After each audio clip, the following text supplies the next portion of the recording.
Lord, we are bringing your word now. Abẹ̀ kí o fún wọn ní òye. And we pray that you give our listeners understanding. Kí ó lè yé wọn.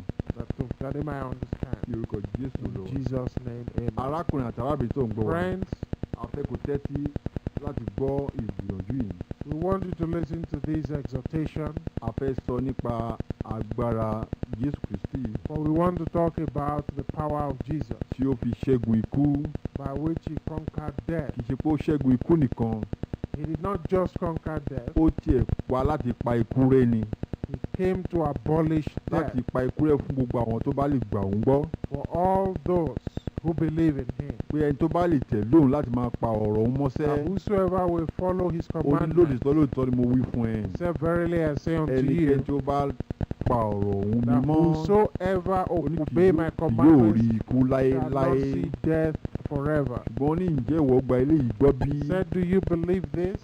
Àwọn ọmọlẹ́yìn rẹ̀ nígbà náà His disciples at that time, ọ̀pọ̀lọpọ̀ ni kò yé wọn nǹkan tó ń sọ many of yẹn. them do not understand what he was teaching. Nínú ìwé Jòhánù orí kẹjọ For in the book of John chapter ẹsẹ̀ 8, ìkọkànléníàádọ́ta verse 51, ní lóòótọ́ ni mo wí fún yín. verily, verily, Bí I say ẹnìkan bá unto you, pa ọ̀rọ̀ mi mọ́ if any man keep my kì word, yóò rí ikú he láéláé. shall not see death. Wọ́n ní àwọn Júù wí fún un pé And the Jews said unto nígbà him, yìí ni àwa mọ̀ pé ìwọ lé ẹ̀mí èṣù. now we know that he has the spirit of the devil. Ábúráhámù kú For Abraham àti died, àwọn wòlíì. and all the prophets. Ìwọ sì wí pé Then you bí said, ẹnìkan bá pa ọ̀rọ̀ mi if any mọ́ man keeps my yóò word, tọ́ ikú wò láéláé. shall not taste of death. Ìwọ apọ̀ ju Ábúráhámù bàbá wa lọ. Art thou greater than Abraham tí our ó father, kú. who died, Àwọn wòlíì sì kú. and the prophets? Ta ni ìwọ ń fi ara rẹ pè? Who do you consider yourself to be?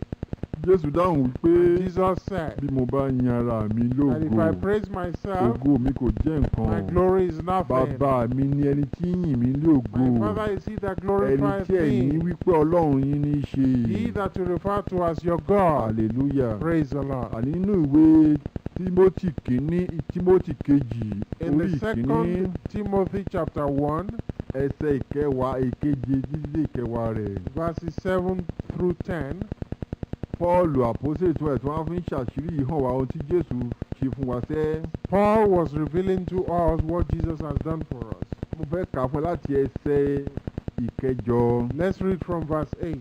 Tímótì kejì orí kìíní ẹsẹ̀ ìkẹjọ. 2 Timothy chapter 1 verse 8. Pọ́ọ̀lù ń sọ fún Tímótì pé There Paul was writing ó ní unto nítorí Timothy, náà and he said, be not má ṣe tijú ẹ̀rí Olúwa wa Be not thou therefore ashamed of the tàbí testimony of our Lord, èmi òǹdè rẹ̀. nor of me his prisoner. Ó ní ṣùgbọ́n But be kí wọ́n kí ó thou lè ṣe alábàápín nínú ìpọ́njú ìhìnrere partaker of the afflictions of gẹ́gẹ́ the bí gospel, agbára Ọlọ́run according to the power of ẹni tí ó God, gbà wá là who hath saved tí ó us, sì fi ìpè mímọ́ pè wá and called us with an holy kì í calling, ṣe gẹ́gẹ́ bí iṣẹ́ wa o not according to our works, ṣùgbọ́n gẹ́gẹ́ bí ìpinnu but àti oore according ọ̀fẹ́ to his tirẹ̀ own purpose and grace, tí a fi fún wa nínú Kristi which Jésù was given us in Christ láti Jesus, ayérayé before the world ṣùgbọ́n began, tí a fi hàn nísinsìnyí but is now made manifest nípa ìfarahàn by Jésù the Kristi appearing olùgbàlà of wa our Savior Jesus ẹni Christ, tí ó pa ikú rẹ́ who hath abolished tí ó sì death, mú ìyè and hath brought àti life àìdíbàjẹ́ wá sí and ìmọ́lẹ̀ immortality to life nípasẹ̀ ìhìnrere. through the gospel.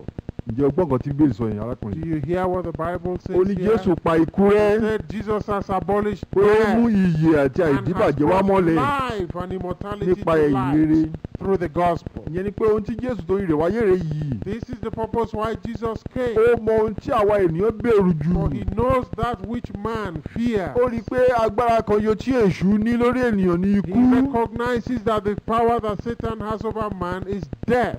Ó sì mọ̀ pé èrù nítorí ìbẹ̀rù kí ọ̀pọ̀lọpọ̀ náà lọ wọ ẹgbẹ́ òkùnkùn ẹgbẹ́ And he knows èṣù. that because of the fear of death, many has given their life to the devil. Ṣùgbọ́n nítorí eléyìí ni Jésù ṣe wá But that's why Jesus láti came. wá jẹ́ balógun fún àwa That he might ènìyàn. become the captain for Àwa ènìyàn tá a man. bá fẹ́ ṣe ìfẹ́ Ọlọ́run. Those who want to do the will of Tá God, a fẹ́ máa sí èṣù. who do not want to serve the devil. Jésù wá torí wa Jesus came because of us, láti gbà wá là kúrò nínú ìbẹ̀rù èṣù to deliver us from the fear of àti the kúrò nínú devil ìbẹ̀rù ikú. and from the fear of death. Báwo ló ṣe máa lè ṣe léyìí? And how can he do this? Ó jọ̀wọ́ ara rẹ̀ fún ikú kí ikú náà mú òun òun lọ because he síbẹ̀ yielded himself unto death, pé tí ikú bá mú òun lọ òun á lọ bá ikú jà lọ́hùn-ún so that death took him away and pé he fought nǹkan with tó ń death. pa àwọn ènìyàn yẹn sẹ́ That which is killing tó ń man mú ẹ̀mí wọn kúrò lọ́nà ẹran ara wọn yẹn and take away their spirit from their body, òun náà máa jẹ́ kó mú òun náà lọ he will subject himself to this power. nígbà tí ikú á mú Jésù lọ And when death took Jésù Jesus, nínú ẹ̀mí lọ́hùn bá bá èṣù àti in ikú àti the gbogbo àwọn ẹ̀mí spirit, èṣù wọ̀nyẹn jà Jesus fought against death and ó hell mú and the gbogbo devil wọn ní ìgbèkùn and took them all captive. Bíbélì sọ bẹ́ẹ̀ For the Bible pé says Jésù mú so, ìgbèkùn ní ìgbèkùn that Jesus took captivity captive. ìyẹn ni pé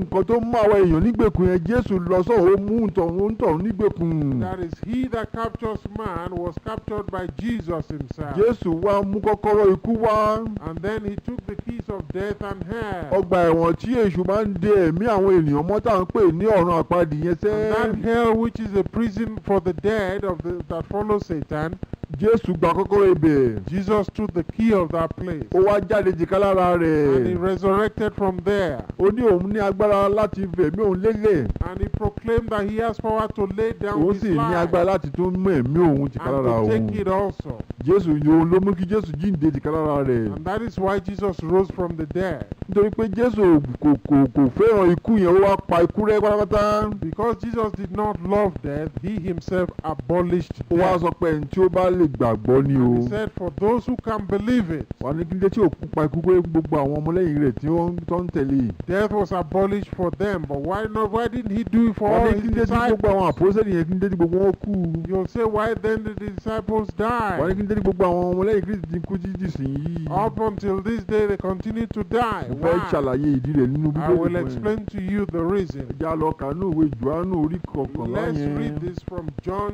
chapter 11. nígbà tí Jésù wá jí Lásárù dìde When Jesus raised Lazarus from the Jésù ti dead, mọ̀ pé ó nira fún àwọn èèyàn láti lè gba irú ọ̀rọ̀ yìí gbọ́ Jesus realized that it was tough for people to believe this nítorí pé kind of ọ̀pọ̀lọpọ̀ ni doctrine. wọ́n ti ní nínú ọkàn wọn pé Ọlọ́run ló ń pa ènìyàn Because many believe that it is God that kills people. wọ́n rò pé Ọlọ́run ló ń pa àwa ènìyàn ni They believe that it is God that kills. sẹ́ni òkú kan bá kú wọn ní Ọlọ́run ti mú lọ If somebody dies, they will say God has taken him. eléyìí ti wà nínú ẹnu gbogbo orílẹ̀-èdè And this is all the belief in every country. ṣùgbọ́n Jésù fẹ́ fi hàn á pé Ọlọ́run kọ́ ló ń pa ènìyàn But here Jesus wants to show us that it is not God that kills. lóòótọ́ lọ́lọ́run gégùn fún orílẹ̀-èdè orílẹ̀ ayé nítorí Ádámù ẹ̀ṣẹ̀ Ádámù yẹn It is true that man has been caused and the earth has been caused because of the sin of ṣùgbọ́n Adam. èṣù ló mú ègún yẹn ṣẹ But it is the devil that fulfills that cause. èṣù ló ń pa àwọn ènìyàn It is the devil that kills. èṣù ló ń fa àìsàn It is the devil that brings sickness. ẹ̀ṣẹ̀ lèṣù kọ́kọ́ máa ń sọ bí okùn sí ọ̀run ẹranko The first bait is sin. a sọ okùn nígbà tá a bá sọ okùn sí màálù Satan sets the trap through sin. nígbà tó ń tọ̀ bá ti wá wọnú ẹ̀ṣẹ̀ tó náà ń jingin inú ẹ̀ṣẹ̀ And when a man enters into that sin, èṣù á wá fi àìsàn síbẹ̀ then it will throw sickness onto him. Satan nípa will. àìsàn wọ̀nyẹn ni And èṣù á by pa those ènìyàn sicknesses, Satan kills man. ìdí ẹ̀ tí ó jẹ́ tàbí sọ pé èṣù ló ń pa ènìyàn nìyẹn That's why we say that it's Satan that kills man. ṣùgbọ́n Jésù fẹ́ fi hàn ẹ́ pé But Jesus wants to show lóòótọ́ you lòun ti ń pa ikú rẹ́ o that truly death has been ṣùgbọ́n abolished. ìwọ láti gbàgbọ́ But you must believe it. nígbà tí Jésù wá jí Lásárù dìde sẹ́ Because when Jesus raised Lazarus from the dead, nígbà tí Jésù débẹ̀ níbi tí a ti Lásárù sí ọjọ́ mẹ́rin àti sí let's go into that place when Jesus saw Lazarus.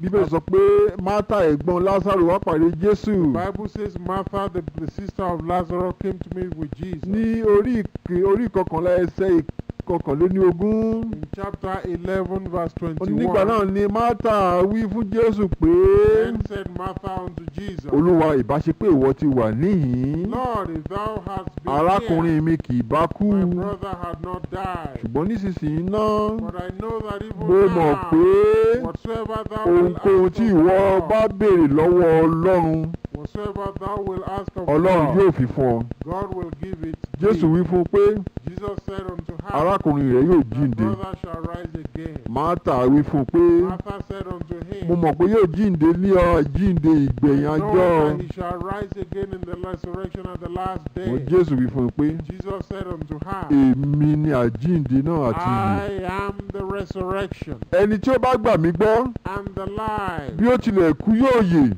He that believeth in me, though he were dead, yet shall he live. Ẹnikẹ́ni tí ó bẹ láàyè And whosoever liveth, tí ó sì gbà mí gbọ́ believeth in me, yóò kú láéláé. never die. Ìwọ gba èyí gbọ́ bí? Believest thou this? Arákùnrin àti arábìnrin. My friends, Ẹni tí Jésù ń béèrè lọ́wọ́ rẹ̀ yìí. this question Jésù ń béèrè lọ́wọ́ ìkan náà àwọn arábìnrin tó gba Jésù gbọ́ o. was posed unto a believer of Jesus. Ṣùgbọ́n Jésù ń béèrè lọ́wọ́ rẹ̀ pé ìwọ gba èyí gbọ́ bí? He said, do you believe this? Ìyẹn ni pé o lè gba Jésù Kristi gbọ́ kó má tún gbàgbọ́ pé Jésù lágbára ru eléyìí. In other words, you might believe Jesus, but not believe that he has power over death for you. Ohun tí ó mú kí ọ̀pọ̀lọpọ̀ àwọn ọmọlẹ́yìn Kristi wọ́n lè pa ikú, wọ́n lè ṣẹ́gun ikú nígbà tí wọ́n nìyẹn. And that's the reason why many disciples of Jesus in their own time could not overcome Ìdí death. ẹ̀dẹ́ tí gbogbo ọ̀pọ̀lọpọ̀ nínú wọn tí wọ́n kú tí wọ́n lọ sí Paradísè And nìyẹn. that is why many of them died and went to Jésù fẹ́ kó mọ̀ paradise. pé But Jesus wants you to tó o know bá gba òun gbọ́ that if you believe in him, ìbẹ̀rẹ̀ sì nìyẹn. that is just a O beginning. láti wá gbàgbọ́ pé òun ní agbára láti You dáàbò must bò begin ẹ́, that he has power to protect you láti dáàbò bò ẹ́ kúrò nínú gbogbo ewu. from all dangers. Kó o láti wá gbàgbọ́ pé You must believe Jésù yìí ṣètún ní agbára láti pa ẹ́ mọ́ kí wọ́n má kú ikú ara. that he has power to protect and prevent you from Ìdí rẹ̀ tí dying in Jésù the fi flesh. béèrè lọ́wọ́ Mátà lọ́jọ́ So náà that's nìyẹn. why Jesus asked from Martha. Ó kọ́kọ́ sọ fún Mátà, He said unto ó ní Martha, àbúrò rẹ̀ yóò jíǹde he lọ́jọ́ said, your yóò brother jíǹde. shall rise up. Mátà sọ pé mo gbàgbọ́. Martha said, oh, I believe Mo that, gbàgbọ́ pé yóò jíǹde lọ́jọ́ ìkẹyìn ayé. that he will rise in the end at the Ṣùgbọ́n Jésù resurrection. wẹ́ fi hàn pé èmi ní ìkẹyìn ayé náà. Jesus says, I am that resurrection. Pé èmi ni máa jí gbogbo àwọn òkú dìde. I am he that will raise them from the dead. Èmi náà ni mo máa pa gbogbo àwọn èèyàn láàyè mọ́. I am he that will prevent people from dying. Ló ṣe sọ pé too. èmi là jíǹde àti ìyè So náà. that's why he said, I'm the resurrection and the life. Ó wá tó wá ṣàlàyé fún pé And then he ẹni explained tó unto bá gbà mí her gbọ́ that whosoever believeth in me, bó bá ti kú yóò yè. even though he dies, he shall live. Àwọn tó bá wà láàyè And if they are, those who are alive tí wọ́n bá gbà mí gbọ́ and believe in me, wọn kì yóò kú they láéláé. shall not see death. Ṣùgbọ́n láti fi hàn ẹ́ pé But to show unto o you láti tún gba èèyàn gan ọ̀rọ̀ tó sọ yẹn gan gbọ́ ni. that you must believe that which he has just said, Ọ̀rọ̀ tó sọ yẹn gangan o láti tún gbà yẹn you gbọ́ gan must sẹ́. believe that doctrine that he has just Ló said. ṣe tó wá béèrè lọ́wọ́ Mátà That's why pé he asked Martha ìwọ gba èyí gbọ́ bí. and said, believest thou this? Wá gbọ́ nǹkan tí Mátà sọ fún. Hear what Martha said Ní ẹsẹ̀ kẹtàdínlọ́gbọ̀n yẹn. in verse 27. Nígbà tí Jésù béèrè pé ìwọ gba èyí gbọ́ bí. When Jesus had said, believest thou Ó wí this? fún un pé Martha said, bẹ́ẹ̀ ni Olúwa. she saith unto him, Yea, Lord, Èmi gbàgbọ́ pé I believe that thou ìwọ art ni Kristi náà, Christ, ọmọ Ọlọ́run, the Son of ẹni tí ń God, bọ̀ wá who ayé. should come into the world. Arákùnrin àti arábìnrin.